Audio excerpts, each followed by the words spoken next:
guys, Diyos maray na agas sa Indugabos, Bicolanos, Bicolanas.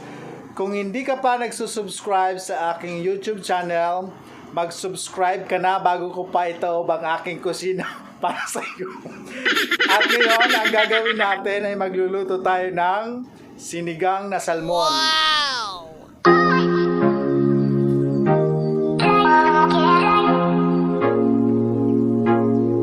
Yung gagamitin kong salmon, ulo ng salmon.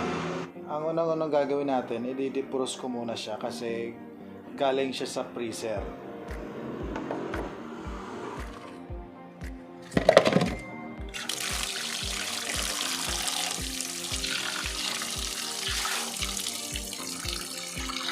Ito yung gagamitin nating gulay para sa sinigang.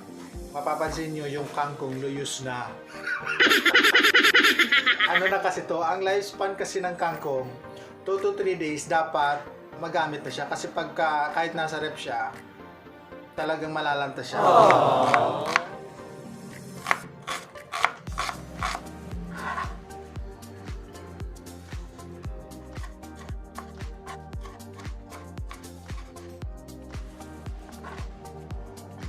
Siling green, tapos talong,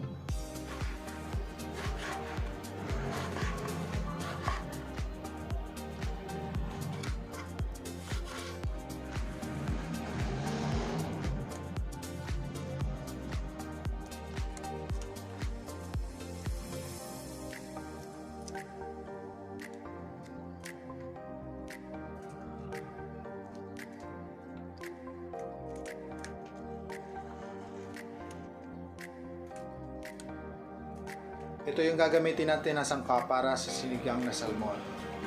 Meron tayong kamatis, sibuyas,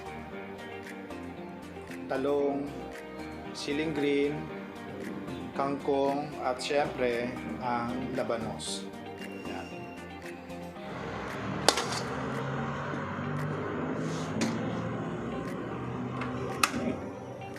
Kapag mainit na yung kawali, lalagyan natin ng mantika. Susunod natin yung sibuyas.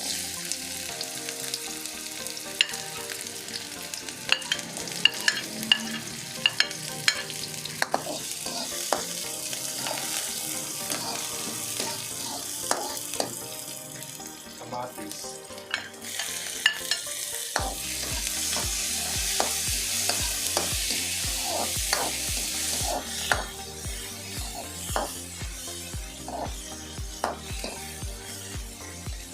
Sasama ko na sa paggisa ang labanos kasi matigas siyang gulay.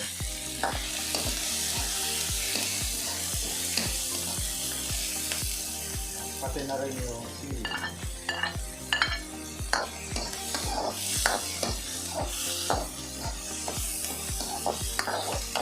Tapos ilalagay natin ang salmon. Ang pinapakita ko sa inyo ngayon na paraan ng pagluto, ito yung regular na pagluto ko ng order ng customer kapag mag-serve kami ng salmon. Yan. Ang style kasi nito ay kinukusido ko muna. Tapos saka lalagyan ng sabaw. Style bacon pa rin. Lalagyan natin ng tubig.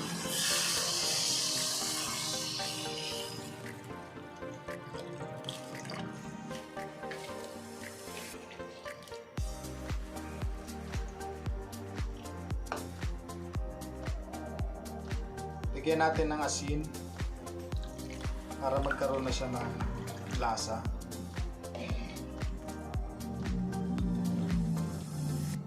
Takpan natin at aantayin natin na hanggang kumulo siya. Ayan, kumulo na siya.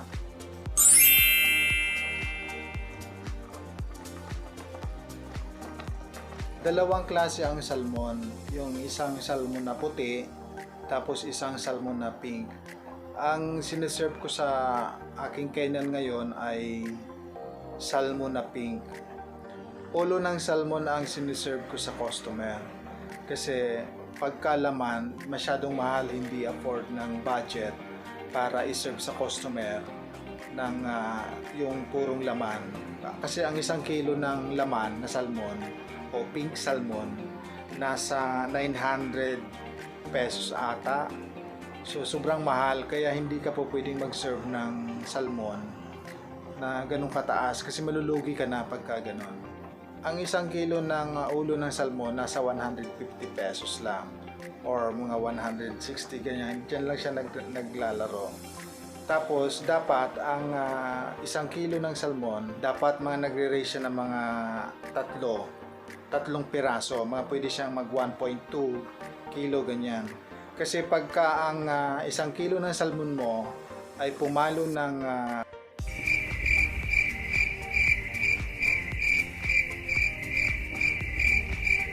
2 piraso lang, lugi ka na nun.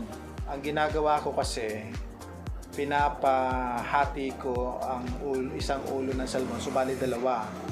Tapos dapat nagre-raise lang siya ng ang capital mo dapat nasa 27 to 30 pesos, pwede na yon.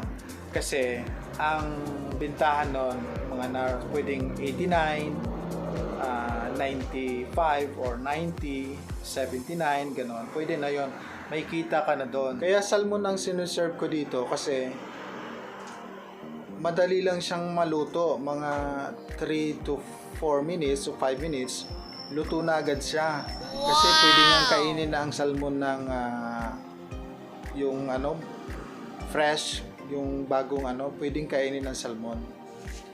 So ganito siya, oh. Ganyan ang pagluto ko, style cocido siya. Tapos pagka ganyan, lalagay na natin yung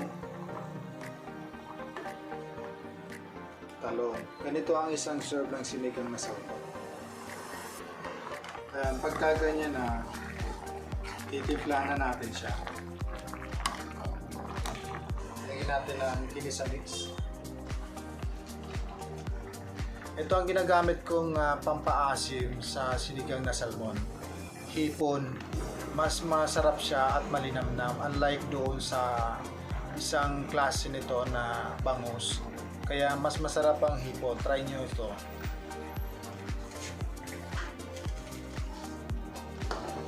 Lalagay na natin yung kangkong.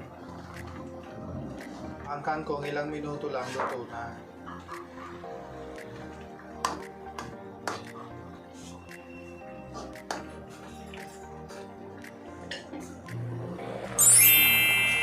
Luto na. Wow! Piplating na tayo.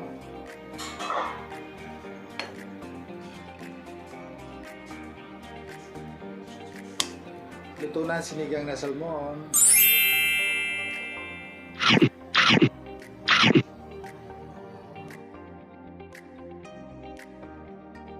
Ayan, tikman na natin yung sinigang na salmon. Ito lang ang isang serve sa amin dito. Madami na siya kung titignan nyo. Ayan o. Oh. Ayan. Ito yung masarap sa ulo, yung parang may palikpik. Tapos yung laman kasi ng salmon, medyo juicy, malinamnam. Kaya masyadong mahal ang salmon ito kasi kakaiba siya, unlike sa ibang mga isda. Saka alam mo yung sa salmon, sa ulo ng salmon, yung pinakabungo niya sa may dito sa... Okay. Basta yung bungo. Yung pinakabungo kasi na salmon, pag kinain mo siya, parang gelatin, ano siya, malambot siya, sobrang lambot talaga.